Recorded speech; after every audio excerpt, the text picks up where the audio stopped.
Corona کے اس دور میں ہم میں سے غالباً ہر ایک شخص کو اپنے کسی دوست، کسی عزیز یا کسی ملنے والے کو کھونا پڑا ہے۔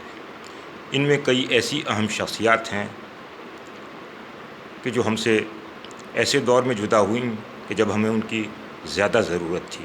ہمارے ادیب، ہمارے شعراء، ہمارے قلم کاروں میں ایک بڑی طویل فہرست ہے۔ امروہہ جو علم و ادب کی بستی ہے، یہاں پر بھی ایسے بہت سے لوگ ہم سے جدا ہوئے۔ انہی جدا ہونے والوں میں نجمی امروہوی کی شخصیت بھی قابل ذکر ہے۔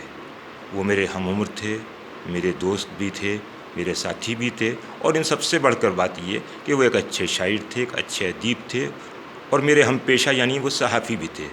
انہوں نے جس طرح سے اس شہر میں اپنی پہچان بنائی تھی، اب ملک میں اپنی پہچان بنائی تھی، اس کے سبب ان کا اس وقت چلے جانا ہم سب کے لیے ایک بڑا نقصان ہے۔ میں ان کے اہل خانہ کو، ان کے بھائی کو اس موقع پر تعزیت پیش کرتا ہوں۔